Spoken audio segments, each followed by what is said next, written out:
Hi everyone, welcome back to my channel. இன்னைக்கு வீடியோல ரொம்பவே சூப்பரான ஒரு ஐடியா ஷேர் பண்ணியிருக்கிறேன்.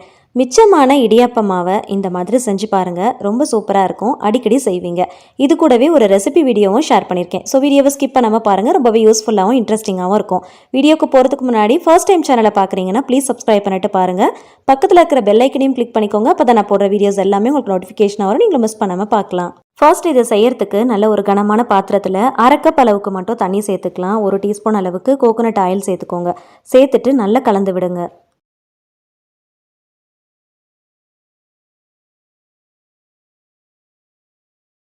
மிச்சமாகிற இடியாப்ப மாவை அப்படியே ஃப்ரிட்ஜில் வச்சுட்டு நெக்ஸ்ட் டைம் எடுத்து நம்ம யூஸ் பண்ணுவோம். ஸோ அந்த மாதிரி யூஸ் பண்ணக்கூடிய இந்த மாவை நல்லா உருண்டையாக உருட்டிக்கோங்க.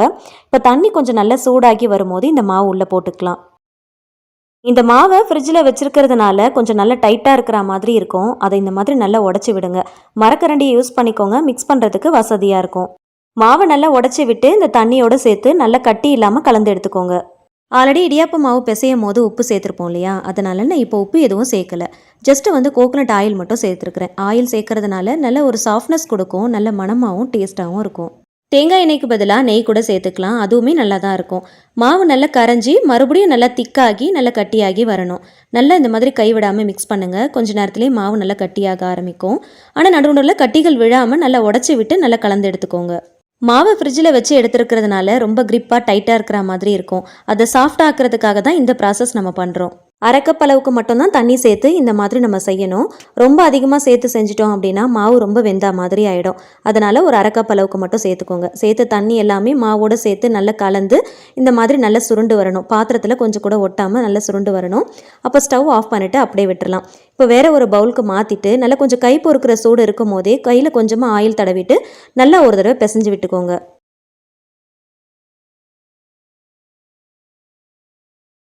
ஃப்ரிட்ஜில் இருந்து எடுத்ததும் மாவு ரொம்ப டைட்டாக இருந்த மாதிரி இருந்துச்சு இல்லையா? ஸோ இந்த மாதிரி பண்ணதுக்கப்புறம் மாவை இந்த மாதிரி அழுத்தி பாருங்கள். ரொம்ப சாஃப்டாக இருக்கும். இந்த மாதிரி லைட்டாக மிக்ஸ் பண்ணிவிட்டு அப்படியே ஒரு பவுலில் மூடி போட்டு வச்சிடலாம்.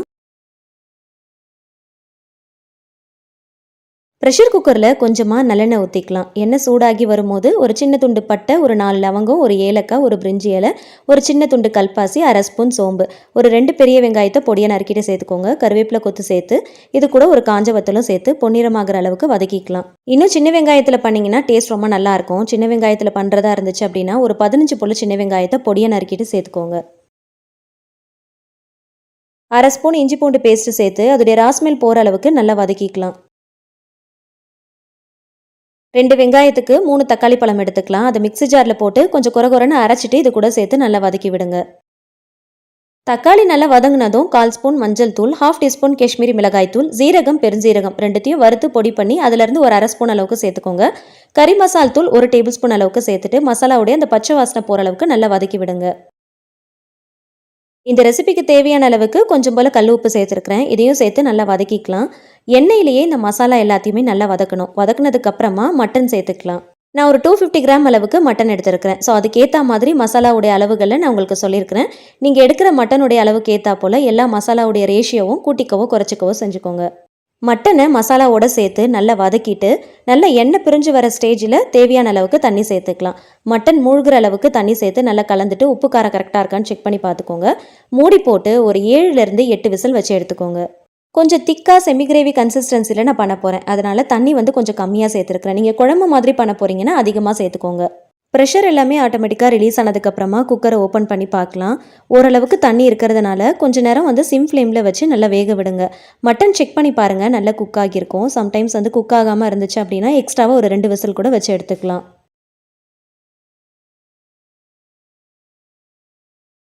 கொஞ்சம் செமி கிரேவியாக கொஞ்சம் நல்லா திக்காக வேணும் அப்படிங்கிறதுனால ஜஸ்ட் ஒரு 10 மினிட்ஸுக்கு சிம் ஃப்ளேமில் வச்சு நல்லா வேக விடுறேன். அப்போ கொஞ்சம் நல்லா திக்காக ஆரம்பிக்கும். கொஞ்சம் நல்லா திக்கானதும் ஸ்டவ் ஆஃப் பண்ணிவிட்டு நறுக்கின கொத்தமல்லி இலைகள் சேர்த்துட்டு நல்லா கலந்து விட்டுக்கலாம். டிஃபன் வெரைட்டிஸ் கூட சேர்த்து சர்வ் பண்ணுறதா இருந்தாலோ இல்லைனா ஒயிட் ரைஸ் கூட சேர்த்து மிக்ஸ் பண்ணி சாப்பிட்றதா இருந்தாலோ இந்த மாதிரி கொஞ்சம் செமி கிரேவியாக பண்ணி எடுத்துக்கோங்க. ரொம்ப நல்லாயிருக்கும். இதே மெத்தடில் நீங்கள் சிக்கன் கூட செஞ்சு பார்க்கலாம். ஸோ கண்டிப்பாக ட்ரை பண்ணி பாருங்கள். ரொம்ப சிம்பிளாக குயிக்காக மட்டன் சிக்கன் வச்சு ஒரு செமி கிரேவியாக டிஃபன் வெரைட்டிஸ் கூட ரைஸ் கூட சேர்த்து சர்வ் பண்ணுற மாதிரி ஏதாவது ரெசிபி செய்யணும் அப்படின்னு நினச்சிங்கன்னா கண்டிப்பாக அந்த ரெசிபியை ட்ரை பண்ணி பாருங்கள். டேஸ்ட் ரொம்ப சூப்பராக இருக்கும்.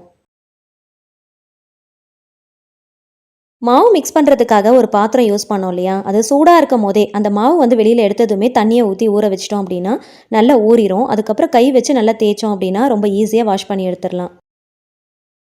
இடியாப்பம் பிழியறதுக்கு மர அச்சு தான் எடுத்துருக்கிறேன். அதில் கொஞ்சமாக எண்ணெய் தடவிக்கலாம். நம்ம மிக்ஸ் பண்ணி வச்சிருக்கிற மாவை நல்லா உருண்டையாக உருட்டி இதுக்குள்ளே போட்டு ஃபில் பண்ணிக்கோங்க. எப்பயுமே இடியாப்பம் பிழியறதுக்கு முன்னாடி அச்சில் கொஞ்சமாக ஆயில் தடவிக்கிட்டோம் அப்படின்னா பிழியறதுக்கு ரொம்ப ஈஸியாக இருக்கும். இட்லி பிளேட்டில் தான் இன்றைக்கி பிழிய போகிறேன்.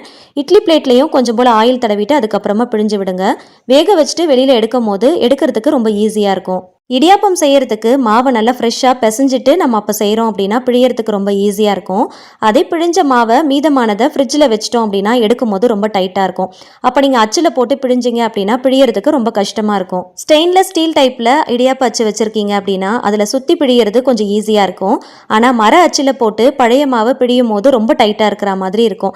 சரியாக பிழிய வராது. அதே மாவு சாஃப்டாக இருந்துச்சு அப்படின்னா மர அச்சில் பிழியறது ரொம்ப ஈஸியாக இருக்கும். ஸோ டைட்டான முன்னாடி நாள் நம்ம யூஸ் பண்ண இடியாப்ப மாவை மறுபடியும் அடுத்த நாள் பிழியறதுக்கு, அதுலேயும் மர அச்சு யூஸ் பண்ணி பிழியறதுக்கு இந்த மாதிரி மாவு நல்லா சாஃப்டாக இருந்துச்சு அப்படின்னா ரொம்ப ஈஸியாக இருக்கும். இந்த மாவில் கொழுக்கட்டை கூட செய்யலாம். கொழுக்கட்டை செய்கிற மாதிரி இருந்துச்சு அப்படின்னா மாவு டைட்டாக இருந்துச்சுன்னா அதை உருட்டும் போது விரிசல் விழும் இல்லையா, இந்த மாதிரி சாஃப்டாக இருந்துச்சு அப்படின்னா அந்த மாதிரி உருட்டும் போது விரிசல் வராது. ரொம்ப ஈஸியாக இருக்கும். இடியாப்பம் பிழிஞ்சதுக்கப்புறம் இட்லி பாத்திரத்தில் கொஞ்சமாக தண்ணி வச்சு நல்லா கொதிச்சு வரும்போது பிளேட்டை உள்ளே வச்சு கரெக்டாக ஒரு 10 நிமிஷம் வேக வச்சாலே போதும். இடியாப்பம் நல்லா பூ மாதிரி வெந்து வந்துடும்.